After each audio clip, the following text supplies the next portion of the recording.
ما باید همیشه شکرانه کنیم که ماه مبارک رمضان را در شرایط امن و آسایش استقبال می‌گیریم و در فضای آزاد اعتقادی زندگی می‌کنیم.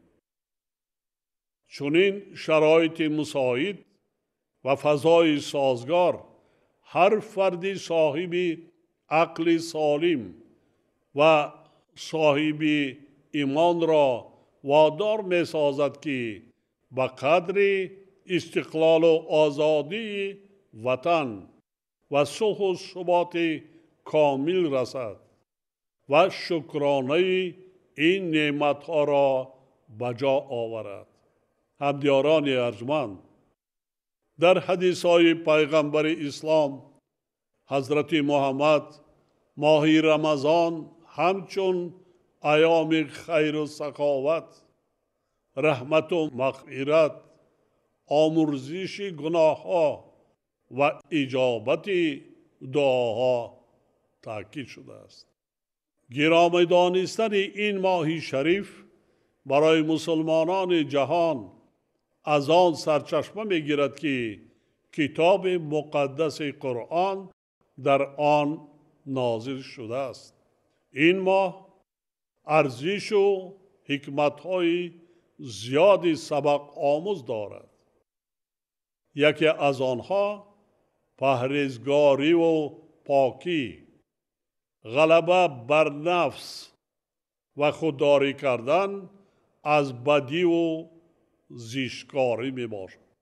پرهیزگاری در اصل ماهیت عالی انسان دوستی دارد، زیرا زندگی کردن با رزق پاکیزه، مروت و از روی توان و امکان کمک کردن به نیازمندان، انجام دادن دیگر عملهای خیر و ثواب و دهها ارزش نیک اخلاقی در این ماه شریف برای روزه‌داران حتمی شماریده می شود.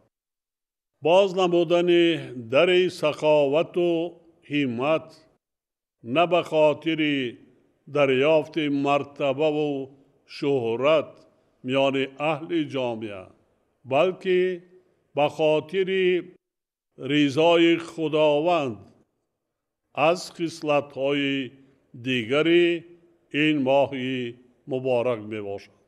شخصی که در این ماه یک عمل نیک یا یک کار خیر و ثواب را انجام می دهد، مانند کسی است که 70 عمل فرضی را در غیر این ماه انجام داده است.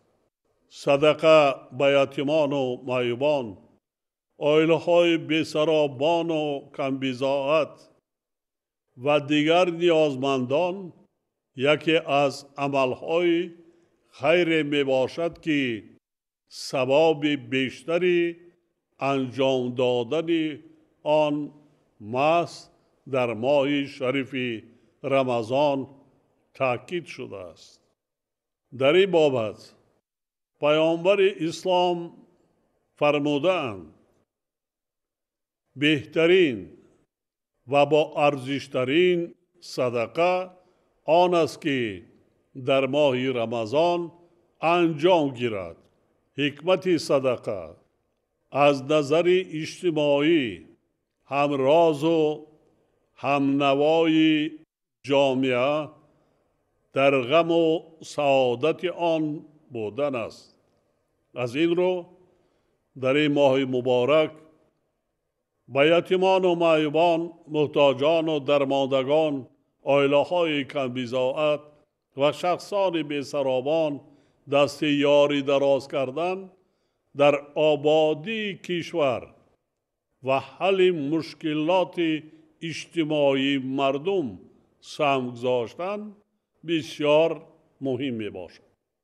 مثلا بنیاد و تعمیر مؤسسه‌های طبی، مکتب و کودکستان‌ها راه و پلها آب برآوردن به محلی زیستی همدیاران یا آباد کردن منزلی زیستی آیله های کم بضاعت و محتاج نسبت به هر عملی تعصب آمیز ارزش زیاد معنوی و اجتماعی و منفعت و ثواب بیشتر دارد. فراموش نباید کرد که ماه رمضان ماه امتحان نه فقط نیروی جسمانی، صبر و تمکین و پرهیز از غذا، بلکه آزمایش روح و روان و پاکیزگی نیت و عمل انسان نیز می باشد. ما باید همیشه و خصوصا در ماه شریف رمضان با یکدیگر دست یاری دراز کنیم و خصلت‌های نیک انسانی را رعایت نماییم. دیگر از فضیلت‌های بزرگ این ماه از آن عبارت است که شخص مسلمان باید از خراجات بی موقع و اسرافکاری که باعث مشکلی در روزگار خود او می‌گردد خودداری نماید. زیرا دایر به اسرافکاری در سوره اعراف قرآن مجید آمده است: بخورید و بنوشید و اسراف نکنید، زیرا خداوند اسرافکاران را دوست نمی دارد. هموطنان عزیز، ماه شریف رمضان امسال با آغاز فصل بهار و موسم کشت و کار راست می آید. بهار فصل زنده شوی طبیعت و آغاز زحمت سازنده می باشد. دین مبین اسلام انسانها را همیشه با زحمت کشی، کسب و کار و سعی و تلاش برای رزق و روزی دعوت می‌کند.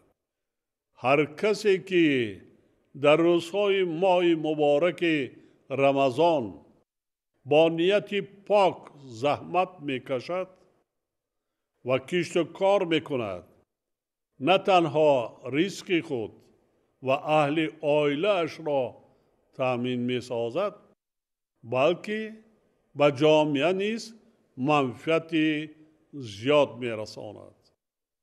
همچنین ما را ضرور است که زبان پاکیزه و معامله نیک با همسایه ها، رحم و شفقت به دردمندان، غمخواری و مهربانی به کلانسالان، حسن معاشرت با اهل خاندان و نزدیکان و پیوندان، مروت با دوستان و همکاران، جوان مردی و عالی همتی و قدرشناسی را رفتار و کردار همه روزه زندگی خود قرار دهیم. در شرایط امروزه جهان که به انسانیت بحران‌های اقتصادی و اجتماعی و فرهنگی و معرفتی تهدید می‌نمایند، ما باید ارزش‌های ملی، فرهنگی و اعتقادی خود را حفظ نماییم. ما باید پیش از همه ماهیت اصلی فرهنگ اسلامی را درست درک کرده، آن را از همه گونه اندیشه‌های نادرست و خرافاتی پاک نگاه داریم و در راه تربیت انسانی کامل استفاده بریم. امروز وقتی که جهان با تهدیدهای گوناگون اطلاعاتی و مفکوروی روبرو گردیده است، ما باید در دایره تعلیمات واقعی اسلامی و عنعنه‌های نیک ملی، انسان دوستی، تحملگرایی و وحدت و همبستگی را ترغیب نموده، به عمل و اندیشه های خرافاتی و تفکر افراطی راه ندهید.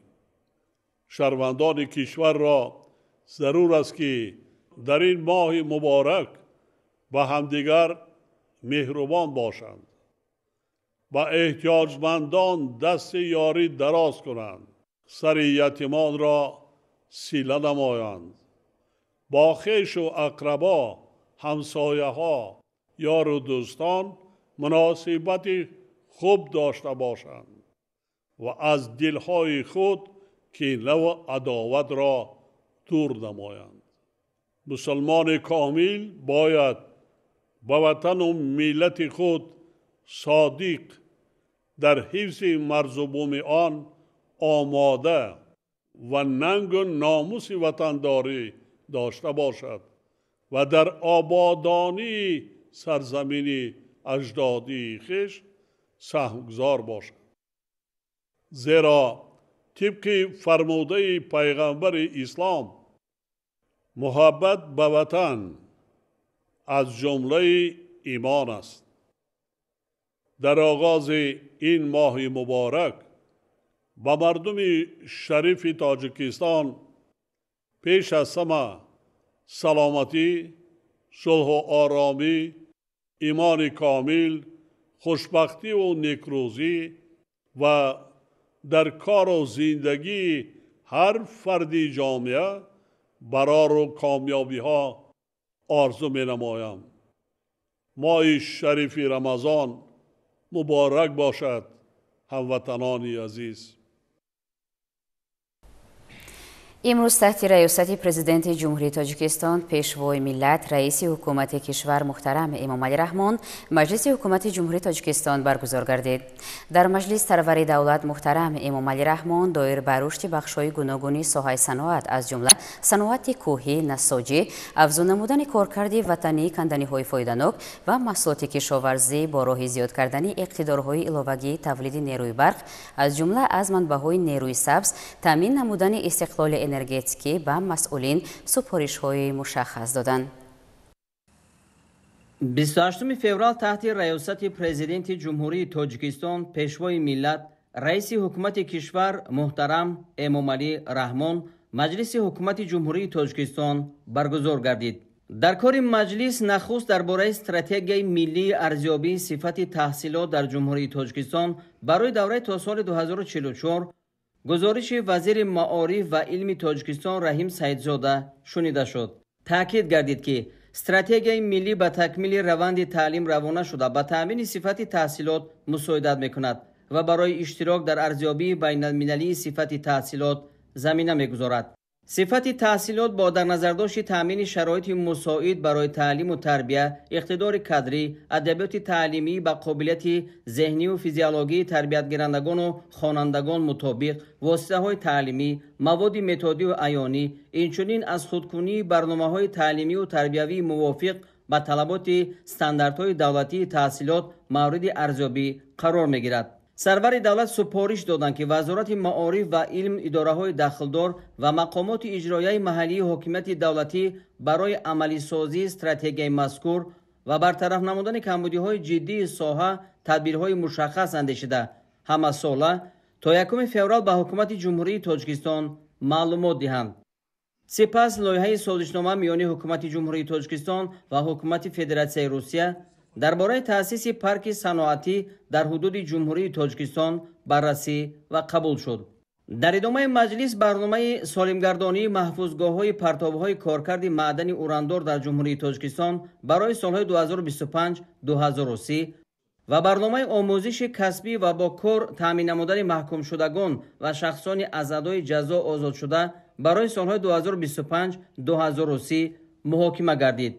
گفته شد که مقصد از تهیه برنامه سالمگردانی محفوظگاه‌های پرتاب‌های کارکرد معدنی اوراندار در جمهوری تاجیکستان برای سال‌های 2025-2030 این ادامه دادن کارهای ضروری، معین نمودن انشاءات ضرر دیده و با پررگی بی‌ضرر و سالم گردانیدن موضع‌های از استحصالات کارکرد اوران زیان دیده در جمهوری میباشد. برنامه آموزش کسبی و با کار تامین نمودن محکوم شدگان و شخصانی از ادای جزا آزاد شده برای سالهای 2025-2030 باشد با مقصد فراهم آوردن شرایط و مهیا نمودن امکانیت برای به کسب آموزی و شغل فرا گرفتن محکوم شدگان و شخصانی از ادای جزا آزاد شده تهیه گردیده است. رهبر دولت محترم امامعلی رحمان برای اجرای با ثمر و تطبیق عملی نقشه و برنامه‌های نام برده به وزارات و اداره‌های دخلدار دستور سپارش‌ها دادند. در فراورد مجلس سرور دولت دایر بر رشد بخش‌های گوناگون ساحه صنعت از جمله صنعت کوهی، نساجی، افزون نمودن کارکرد وطنی، کندنی‌های فایده‌ناک و محصولات کشاورزی با راه زیاد کردن اقتدارهای علاوه‌ای تولید نیروی برق از جمله از منبع‌های نیروی سبز تامین نمودن استقلال انرژتیکی به مسئولین سپارش‌های مشخص دادند. همچنین وابسته به اجرای مسائل مجلس نوبتی حکومت جمهوری تاجیکستان دستورهای قبلی رهبر دولت عملی سازی نشاندادهای پیام پرزیدنت کشور به مجلس عالی آمادگی همه‌جانبه به استقبال سزاوار جشن بین المللی نوروز و 35 سالگی استقلال دولتی دستور و سپارش داده شد.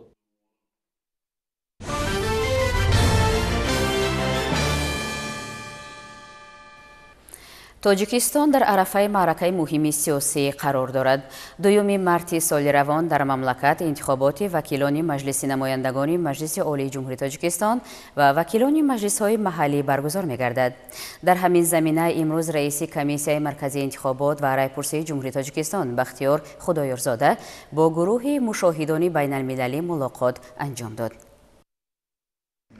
در ملاقات با رئیس کمیسیون مرکزی انتخابات و رایپرسی جمهوری تاجیکستان بختیار خدایارزاده، رهبر هیئت سازمان همکاری شانگهای پیائو یانفان، رئیس شورای عالی انتخاباتی ترکیه ینر احمد و رئیس کمیسیون مرکزی انتخابات بلاروس که به صفت مشاهد بین المللی در انتخابات مجلس نمایندگان مجلس عالی جمهوری تاجیکستان به کشور ما تشریف آوردند اشتراک نمودند. گروه مهمانان با مقصد مشاهده روند انتخابات و گذرانیدن آن در شرایط شفاف و آشکارا به تاجیکستان تشریف آوردند. در جریان ملاقات طرفها با ذکر قناعتمندی از سطح بلند همکاری‌ها در میان این کشورها قید نمودند که سفر هیئت مشاهدان بین المللی با تاجیکستان نو را در تحکیم رابطه‌های منفعت بخش مقامات انتخاباتی کشورها آغاز بخشیده برای افزودن مناسبت‌های حسنه و دوستی و همدیگر فهمی راه را هموار خواهد کرد. همچنین از جانب رهبران هیئت‌ها تاکید گردید که شرکت تعداد زیادی مشاهدان بین المللی در انتخابات مجلس نمایندگان مجلس عالی جمهوری تاجیکستان دلیل نفوذ و اعتبار تاجیکستان در عرصه بین المللی و توجه جامعه جهانی به نظام انتخاباتی کشور به شمار رفته برای تبادل تجربه‌ها زمینه مساعده را فراهم می‌آورد. طرف‌ها اصرار داشتند که گسترش و تحکیم همکاری‌های متقابلا سودمند در مسیر انتخابات برای همه جانب‌ها اهمیت خاص داشته امکانیت‌های نو را برای پیشبرد رابطه‌های طرفین معین می‌نماید. В состав белорусской делегации входят представители Центральной избирательной комиссии Республики Беларусь, парламентарии, представители исполнительных органов власти, те, кто принимает активное участие в подготовке избирательного процесса в Республике Беларусь. Мы приехали сейчас в качестве международных наблюдателей в Таджикистан, уже ознакомились с той подготовительной работой, которая была проведена по подготовке выборов. Мы хотим отметить высокий уровень вот этой готовности, методических материалов, которые подготовлены. Мы отмечаем высокий уровень той работы, которая была проведена по обучению организаторов выборов.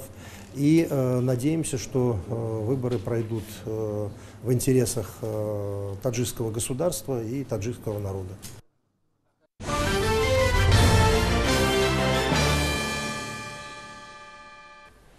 در تاجیکستان آخرین آمادگی‌ها بابت گذراندن انتخابات وکیلان مجلس نمایندگان مجلس عالی جمهوری تاجیکستان و وکیلان مجلس‌های محلی ادامه دارند.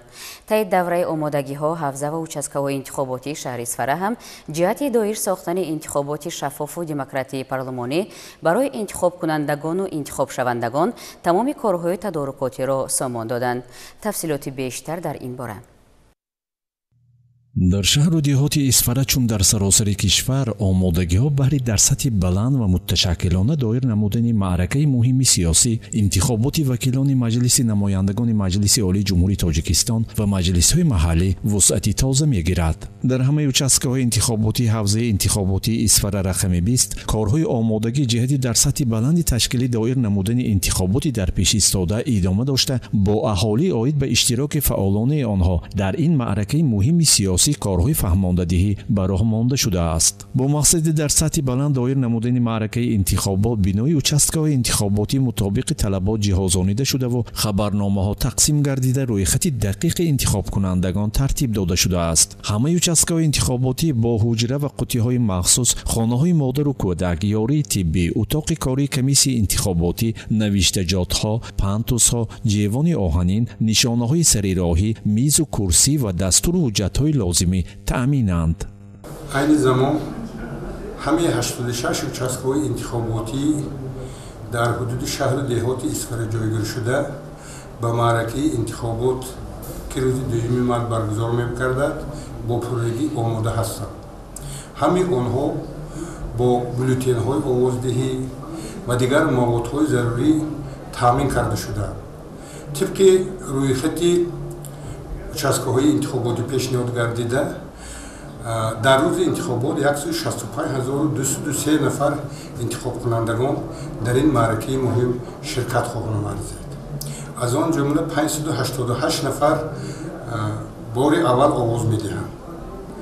барои дар сатҳи баланди ташкилои сиёсӣ баргузор намудани маъракаи мазкур аз ҷониби ҳавзаи интихоботи исфара 20 ва дигар мақомоту сохторҳои марбута ҳамаи чораҳои зарурӣ тибқи нақшаи тақвимии Комиссияи марказии интихобот ва райпурсии Ҷумҳурии Тоҷикистон амалӣ шуда истодааст. тибқи маълумотҳои пешакӣ 534 нафар шахсони бемор ҳастанд, ки имконияти ба участкаҳои интихоботӣ омада раи худро додан надоранд. ҳамаи ин шахсон ба участкаҳои интихоботӣ ба аъзоёни комиссияи участкаҳои интихоботӣ вобаста карда шудаанд. ғайр аз ин аз ҷониби ҳамаи ҳизбҳои сиёсӣ ки номзадҳои 4 ҳизби сиёсӣ ки номзадҳои худро ба вакилии Маҷлиси намояндагони Маҷлиси Олии Ҷумҳурии Тоҷикистон пешниҳод намуданд, мушоҳидони миллӣ бо тартиби муқарраршуда ба қайд гирифта шуданд. шумораи умумии мушоҳидони миллӣ 458 нафарро ташкил медиҳанд ва ҳавзаи интихоботӣ кӯшиш менамояд ки маъракаро дар сатҳи зарурӣ ташкил ва баргузор намояд. мутобиқи моддаи 6 Конститутсия, дар Тоҷикистон халқ баёнгари соҳибихтиёрӣ ва сарчашмаи ягонаи ҳокимияти давлатӣ буда, онро бевосита ва ё бо воситаи вакилони худ амалӣ мегардонад. ифодаи олӣ бевоситаи ҳокимияти халқ, раъйпурсии умумии халқӣ ва интихобот аст. тибқи меъёрҳои Конститутсия, интихоботи вакилони Маҷлиси намояндагон ва вакилони маҷлисҳои халқи вилоятҳо ва шаҳру ноҳияҳо ба таври умумӣ, баробар, мустақим ва бо овоздиҳии пинҳонӣ сурат гирифта, шаҳрвандони Ҷумҳурии Тоҷикистон ки синнашон то рӯзи интихобот ба 18 расидааст, қатъи назар аз мансубияташон ба миллат, нажод, ҷинс, забон, эътиқоди динӣ, мавқеи сиёсӣ, вазъи иҷтимоӣ, таҳсилот ва дороии молу мулк ҳуқуқи интихоб кардан доранд.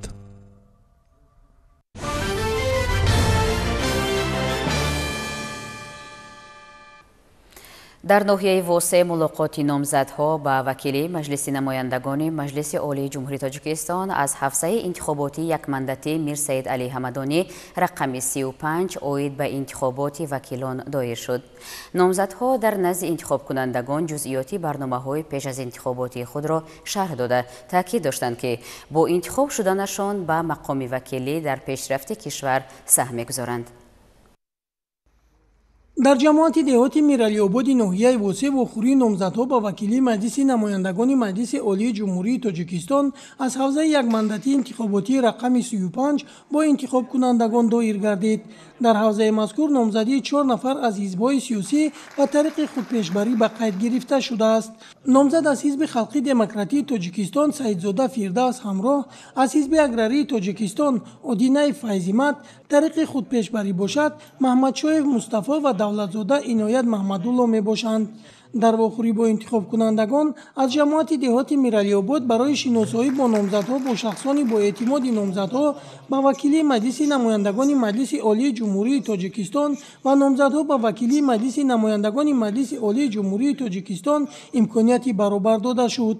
номзадҳо барномаҳои пеш аз интихоботии худро бо интихобкунандагон пешкаш намуда иброз доштанд, ки дар ҳолати аз ҷониби интихобкунандагон ба вакили маҷлиси намояндагон интихоб гардидан барои рушду нумӯи кишвар, ҳифзи манфиатҳои давлату миллат ва волоияти қонун дар тоҷикистон саъю талош хоҳанд кард.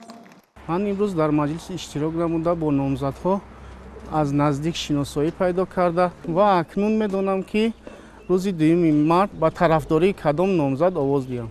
ҳавзаи як мандатии интихоботӣ оид ба интихоботи вакилони маҷлиси намояндагони маҷлиси олии ҷумҳурии тоҷикистон Мирсаид Алии Ҳамадонӣ рақами 35 68 участкаҳои интихоботӣ ташкил намудааст, ки шумораи интихобкунандагон 126202 нафар ва бори аввал 4103 нафар имкони иштирок дар интихоботро пайдо карданд.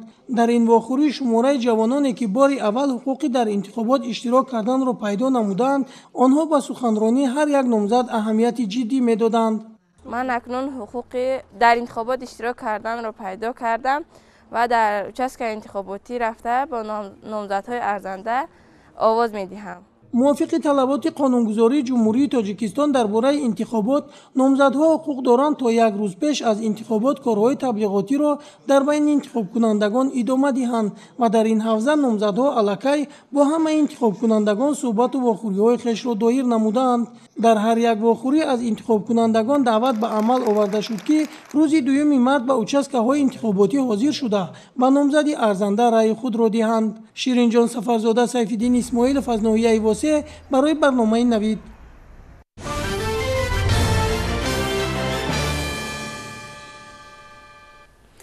طبق نقشه چاره‌بینی‌های یکجایی کمیسیای مرکزی انتخابات و رایپرسی جمهوری تاجیکستان و اتفاق جوانان تاجیکستان در شهر خوجند روز انتخاب کننده جوان برگزار شد.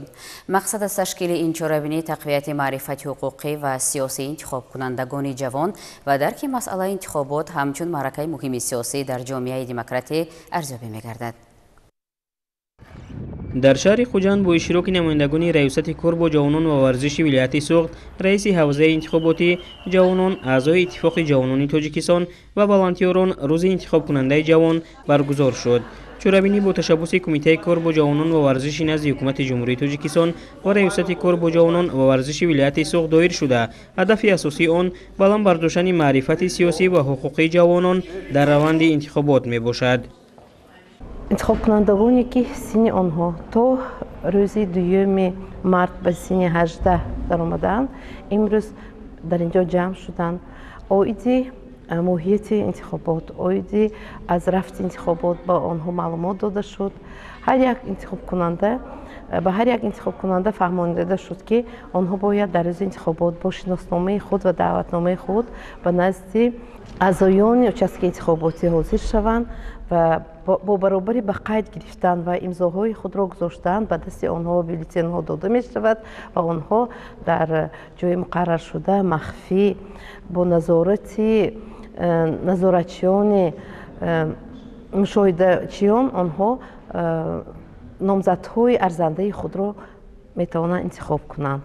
ضمن برگزاری چاره‌بینی به اشتراکداران ماهیت انتخابات و اهمیت آن در رشد جامعه فهمانیده شده. همچنین ترتیب حاضر شدن به участок انتخاباتی با شناسنامه یا حجت تصدیق کننده شخصیت، گرفتن بولتن آوازدهی و پر کردن آن، قاعده‌های رفتار در участок انتخاباتی و طرز به قوطی پرتافتن بولتن شرح داده شد. من براتو فرزانه ساکن شهر خوجند هستم. دانشجوی کورس 1 در دانشگاه دولتی شهر خوجند به نام اکادمیک باباجان غفورов تحصیل میکنم. بار اول آوازدهنده هستم. به ما اعضایان فهماندن چطور ما باید آواز دهیم. روز 2 مارت من با همراهی عائله‌ام میآیم و آواز میدهم. اشتراکچیان چاره‌بینی چنین تشبس‌ها را مهم ارزیابی نموده اظهار داشتند که انتخابات نه تنها حقوق بلکه مسئولیت شهروندی هر یک فرد جامعه میباشد. آمادگی به انتخابات خیلی خوب جریان داره. البته участок انتخاباتی ما پور برای قبول نماینده انتخاب کنندگان آماده شده است. در участок انتخاباتی رقم 23 در شهر خوجند 2016 نفر انتخاب کنندگان موجود هستند و 42 نفر از آنها اولین مراتبه انتخاب میکنیم مینمایند. با برگزاری چنین اقدام‌ها مقامات کوشش دارند که سطح معرفت سیاسی و شهروندی نسل نورس را بلند برداشته آنها را برای قبول قرارهای درست در آینده آماده نمایند. چاره‌بینی‌های مربوط به روز انتخاب کننده جوان در دیگر شهر و نواحی ولایت سوغد نیز گذرانیده شد.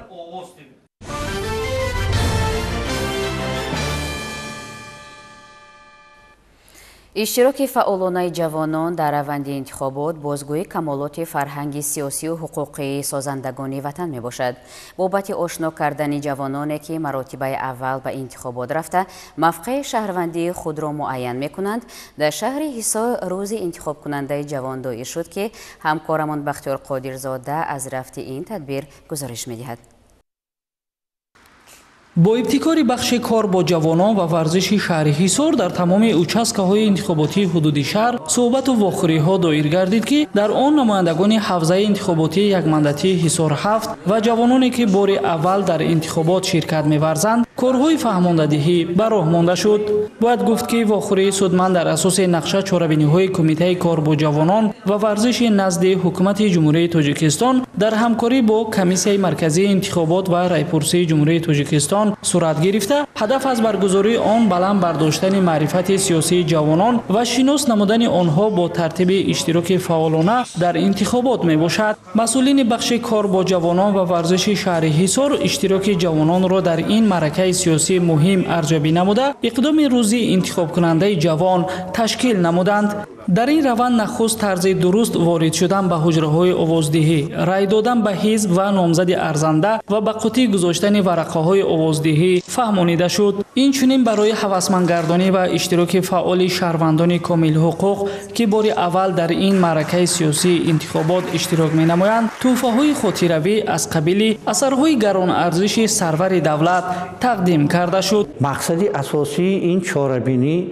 از آن است که به جوانانی که به سن 18 قدم موندند و در انتخابات بار اول اشتراک میکنند رفتی اشتراک نمودن در انتخابات و چگونه گذرانیدن انتخابات فهمانیده داده شد که این یک تشبوس خوب است برای گذرانیدن انتخابات در پیش استاده. باعث ذکر است که اقدام روز انتخاب کننده جوان که در دایره آمادگی ها به معرکه مهم سیاسی انتخابات 2025 دایر گردید فضای ادامه داشت و در این سمت چاره‌بینی های فرهنگی معرفتی به راه مانده شد. جوانان که نیروی سازنده ملت می باشند از تشکیل چنین معرکه های فرهنگی سیاسی روح بلند گردیده اشتراک فعالانه خود را در انتخابات نشانه مسئولیت بلند شهروندی می شمارند.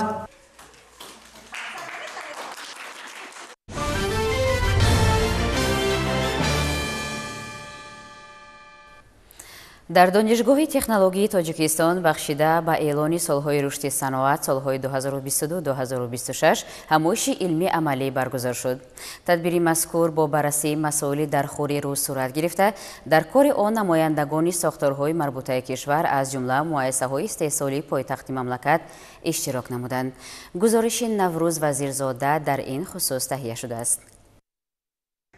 амнияти озуқаворӣ кафили солимӣ ва дарозумрӣ ин ҳамоиши ҷумҳуриявии илмии амалӣ аз тадбирҳоест ки дар доираи эълони солҳои рушди саноат солҳои 2022-2026 аз ҷониби роҳбарияти донишгоҳи технологии тоҷикистон рӯи даст гирифта шуд. дар тадбири мазкур роҳбарияти донишгоҳ намояндагони вазорату идораҳо корхонаҳои истеҳсолӣ иштирок намуданд. дар қисмати аввали чорабинӣ ҳозирин аз намоиши дастовардҳои илмӣ ва истеҳсолии коллективи омӯзгорону донишҷӯёни ин даргоҳ дидан карда бо самараи таҳсил дар ин даргоҳ аз наздик ошноӣ пайдо намуданд. дар қисмати назаравии ҳамоиш ректори ин муассисаи олӣ Зоир Раҳмонзода таъкид намуд ки донишгоҳи технологии тоҷикистон дар кишвар аз макотиби олиест ки барои омода кардани кадрҳои ба бозори меҳнат ҷавобгӯ равона гардидааст ва дар самти таъмини норасогии кадрӣ дар тамоми бахшҳои хоҷагии халқи кишвар нақши бориз дорад. гуфта шуд ки имрӯзҳо дар ин муассисаи олии таълимӣ дар заминаи факултаҳои амалкунанда ҷиҳати татбиқи ҳадафи стратегии рушди миллии ҷумҳурии тоҷикистон оид ба таъмини бехатарии озуқаворӣ дар мамлакат озмоишгоҳу паркҳои истеҳсолӣ фаъолият менамояд ки ин омил барои самаранокии ҳамбастагии илм бо истеҳсолот ва гузариш аз назария ба амалия мусоидати фаъол менамояд. яке аз сиёсати роҳбарияти донишгоҳ барои рушд кардани чунин инфраструктураҳо дар назди махсусан дар назди факултати муҳандисии технологӣ 8 озмоишгоҳи саноати хӯрокворӣ, ҷиҳозонидани мошин ва дастгоҳҳои саноати хӯрока дар назди парки донишгоҳи технологии тоҷикистон ки аллакай ин яке аз ҳамин сарчашмаҳо барои рушди ҳамин инфраструктури саноати хӯрока ҳадафи асосии роҳбарият ва садорати худи факултет аст, роҳандозӣ шуда истодааст. таъкид гардид ки дар сиёсати имрӯзаи ҳукумати ҷумҳурии Тоҷикистон илм мавқеи муҳимро ишғол менамояд ва дар ин замина маблағгузориҳо низ сол то сол рӯ ба афзоиш дорад. ҳамин аст ки олимону донишмандони донишгоҳ ҳамасола дар бонуфузтарин тадбирҳои илмиву тадқиқотӣ иштирок намуда муаррифгари илми тоҷик мегарданд ки ин боиси ифтихор ва сарфарозӣ аст. нутиқон ҳамчунин иброз доштанд ки имрӯз ҳукумати мамлакат барои пешрафти илм дар кишвар ҳамаи шароитро муҳайё намуда даҳо марказу пажӯҳишгоҳҳои навро таъсис додааст ки дар онҳо олимони соҳаҳои гуногун фаъолият намуда истодаанд. зеро дар замони муосир танҳо давлатҳое рушду тараққӣ мекунанд ки онҳо илму маорифи пешрафта доранд, гуфта шуд дар ҳамоиш.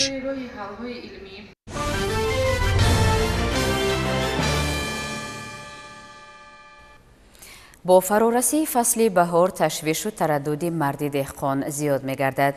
барои дар сатҳи баланд гузарондани кишту кори баҳорӣ дар 9 ҷамоати деҳоти ноҳияи Данғара омодагии техника ва мошиналоти кишоварзӣ ба анҷом расида дар хати тайёр омода карда шуданд. гузориши ҳамкорамон Салоҳиддин Матов идомабахши ҳамин мавзӯст. яке аз бахшҳои асосии иқтисодиёти ҷумҳурии Тоҷикистон ин соҳаи кишоварзӣ мебошад ки имрӯз таъмини ҳадафи стратегии ҳукумат, яъне амнияти озуқавории мамлакат, таъмини сокинон бо ҷойи кор, содироти маҳсулоти кишоварзӣ ва воридоти андоз ба буҷети давлат асосан аз он вобаста мебошад. рушди ин соҳа аз мавҷуд ва омодагии техника вобастагӣ дорад ки ҳамасола дар оғози мавсими киштукори баҳорӣ ҳамагуна техникаву мошиналоти кишоварзӣ дар хати тайёрӣ гузошта шуда аз муоинаи мутахассисони соҳа гузаронида мешавад. дар ноҳияи Данғара ин чорабинӣ бо омодагӣ ҳамаҷониба ташкил гардид. масъулин ва дигар мутахассисони соҳа аз ин намоишгоҳ дида намуда барои пурра тайёр намудани ҳама гуна техникаи кишоварзӣ ба мавсими кишти имсола ба деҳқонон дастуру маслиҳатҳои муфид доданд. дар ноҳияи Данғара аз миқдори умумии 567 адад техникаҳои гуногуни соҳаи кишоварзӣ 467 адади он коршоян буда 26 адади он техникаҳои тасмачархи шудгоркунанда мебошанд. аз 71 адад техникаҳои байниқаторӣ 66 тои онҳо омодаи кор буда аз 454 адад техникаҳои нақлиётӣ 373 тои онҳо ба кишти имсолаи баҳорӣ омода мебошанд. тухмипошаки олоти муҳим дар мавсими кишт маҳсуб меёбад дар хоҷагиҳои ноҳия 67 адад мебошанд ва 51 тои онҳо аз ҷониби механизаторон таъмиру тармим гардида дар хати тайёрӣ қарор доранд. баъд аз муоина ва тамошои техникаҳои кишоварзӣ масъулин бо барзгарон вохӯрӣ судманд доир намуда ба онҳо барои сари вақт ва босифат кишт намудани зироатҳои баҳорӣ маслиҳатҳои муфид доданд. дар охир ба механизаторони пешқадам ва деҳқононе ки дар ин намоишгоҳ омодагии хуби худро нишон доданд бо тӯҳфаву ифтихорномаи мақомоти иҷроияи ҳокимияти давлатии ноҳияи Данғара сарфароз гардиданд. Салоҳиддин Матов, Маҳмудҷони Зиёиддин барои барномаи иттилооти Навид аз ноҳияи Данғара.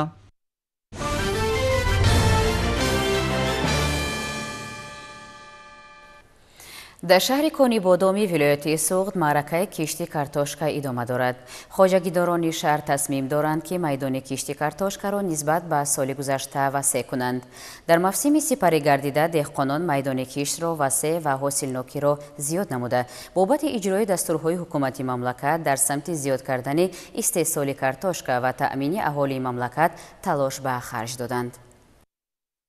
соли ҷорӣ дар шаҳри Конибодом дар масоҳати 170 гектар картошкаи барвақтӣ кишт карда мешавад. дар ин бора зимни бовзиди раиси вилояти Суғд Раҷаббой Аҳмадзода аз хоҷагии деҳқонии бизӯҳрӯи деҳотӣ ба номи Абулқосим Лоҳутии шаҳр маълумот дода шуд. мутахассисони соҳаи кишоварзӣ қайд мекунанд ки вазъи иқлим ва хоки минтақаи Конибодом барои парвариши картошкаи барвақтӣ мусоид мебошад.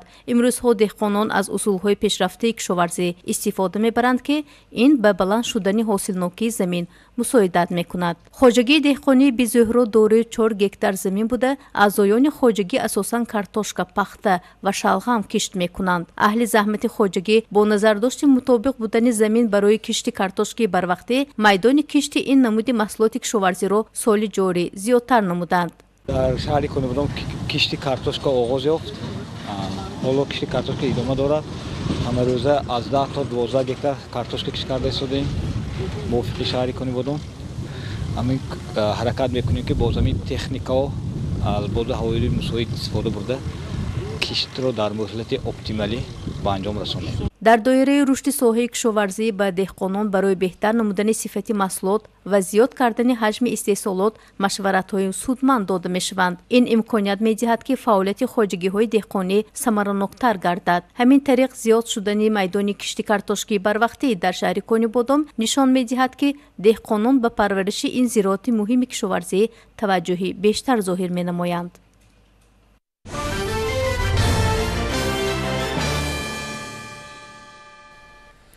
бо мақсади ҳифзи саломатии аҳолӣ кормандони кӯмаки аввалияи тиббию санитарии ноҳияи Тимур-Малик бо дастгирии мақомоти иҷроияи ҳокимияти давлатии ноҳия дар ҷамоат ва деҳаҳои дурдаст бо ташкили корвони саломатии сокинонро ба таври ройгон аз ташхису муоина мегузаронанд. ин навбат корвони саломатиро ҳамкорони мо низ ҳамроҳӣ намуданд.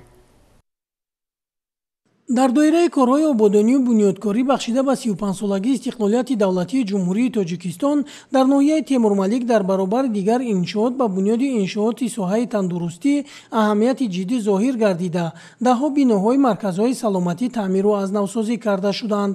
ҳамзамон барои нигоҳдошти саломатии аҳолӣ бо дастгирии мақомоти иҷроияи ҳокимияти давлатӣ шуъбаи кӯмаки аввалияи тиббию санитарии ноҳия дар ҷамоатҳо ва деҳаҳои дурдасти ноҳия корвони саломатӣ мегузаронанд. дар ин корвони саломатӣ муовинони раиси ноҳия табибонро ҳамроҳӣ намуда бо сокинон суҳбату вохӯриҳоро доир менамоянд. тибқи нақшаи ҳокимияти давлатии ноҳияи Тимур-Малик ва нақшаи маркази саломатии ноҳияи Тимур-Малик мо дар назди ҳар як бунгоҳ марказҳои дурдаст корвони саломатӣ ташкил кардем. мақсад як чиз аст ки якум барои халқро аз муоинаву ташхис гузаронем ҳамчун ройгон ва ҳам халқи ҳар як бунгоҳу марказ сарсон саргардон шуда ба дигар беморхонаҳо наравад. ин навбат дар деҳаҳои Булбулон ва муродбахши ҷамоати деҳоти Қуштепа табибони асабшинос, бемориҳои занона, амрози даруна, тибби оилавӣ, бемориҳои қалб ва духтурони кӯдакона сокинонро тариқи ройгон ташхису муоина карданд.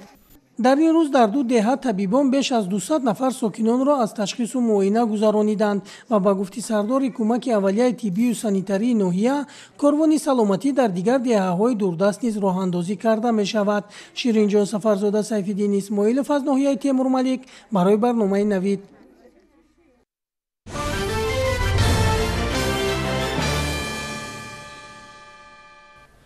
дар ноҳияи восеъ бо иштироки занону духтарон даври ибтидоии озмуни ҷумҳуриявии катбонуи беҳтарин баргузор гардид.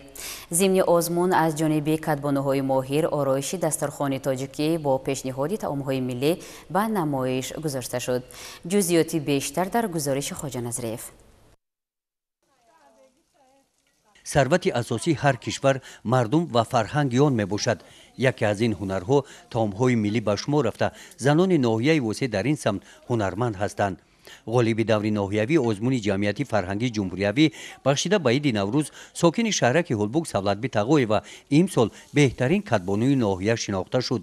тавре ӯ мегӯяд катбонугӣ яке аз ҳунарҳои мардумӣ мебошад ва дар оилаи онҳо аз насл ба насл ин таомҳоро такмил дода то ба давраи мо оварда расониданд.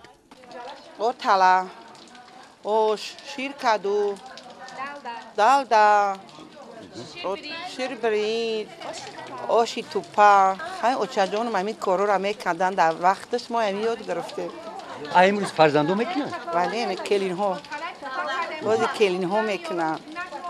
ҳамин ҳунарҳоро бо келинҳоро нишон додагем, бо келинҳо мекунанд. ҳамин таомҳои миллира. дар озмуни ҷамъияти фарҳангии ҷумҳуриявӣ катбонуи беҳтарин бахшида ба истиқболи иди наврӯз дар даври ноҳиявии он дар ноҳияи восеъ ин духтарон аз шаҳраки ҳулбуг ба Савлатбӣ кӯмак расонида ҳамзамон ба нозукиҳои пухтани ин таомҳои миллӣ аз наздик шинос гардиданд. оши бурида, оши тупарам нағз метонем. мо ҳамин таомҳоро ай калонтаро ай модармон ёд гирифтем. дар ҳавлии холаи Савлатбӣ ба ҳавои сард нигоҳ накарда иштирокчиён бо дили гарму меҳри беандоза нисбат ба фарҳанги миллӣ гиромидошти арзишҳои маънавии ниогонамон дар ин чорабинӣ маҳсулотҳои нонӣ, нону кулчаҳои хоси миллӣ, таомҳои гуногуни миллӣ бо тарҳи нав тайёр кардашударо пешниҳод гардониданд. дар муқоиса ба дигар иштирокчиён хони оростаи савлатбӣ бо нону таомҳои миллӣ мақбули аъзоёни ҳакамон гардид. баргузории ин чорабиҳо беҳбудии ҳамаи кора метаҳад. ҷавонои мо мебинад ки чӣ қадар калонсолои мо ҳамин хел пухта пазои хушрӯ дора, ҳамин таомҳои миллӣ дора, ҳамин хел дастархонҳои миллӣ дора ки тамоми чиз дар оро дода мешавад. барои анҳамин шида бисёри чиза ёд мегиранд. савлатбӣ тағоева ғолиби даври ноҳиявии озмуни ҷумҳуриявӣ кадбонуи беҳтарин аз ноҳияи восеъ дар даври вилоятии озмун мақсад дорад ки бо тайёр намудани номгӯи таомҳои фаромӯшшудаи миллӣ иштирок варзида онҳоро муаррифӣ намояд. гузориши хоҷа назриф, худойназар зуҳруф аз ноҳияи восеъ барои барномаи иттилоотии Навид.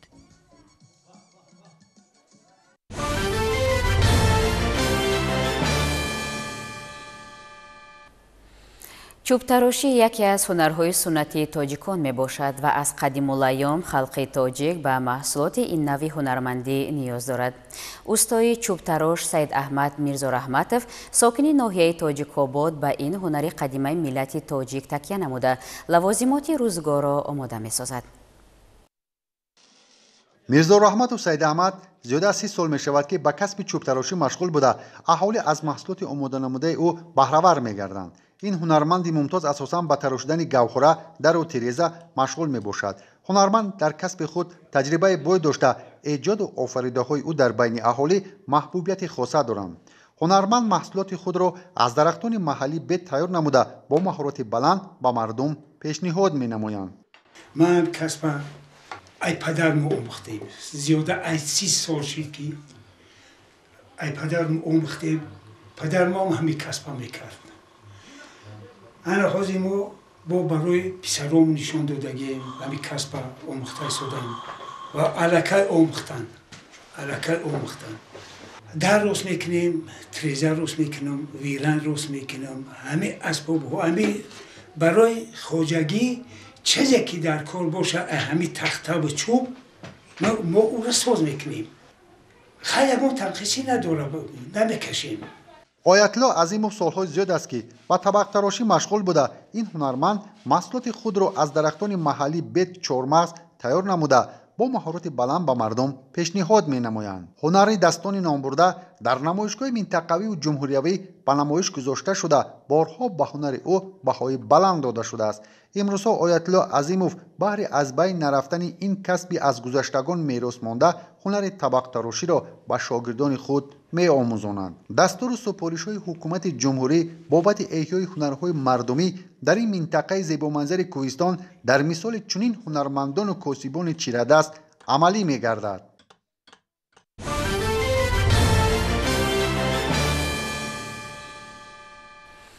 бинандагони гиромӣ, буд нашри ҷанбасии барномаи иттилооти Навид манзури шумо. бароятон шаби хушу хубро таманно мекунем. хайр.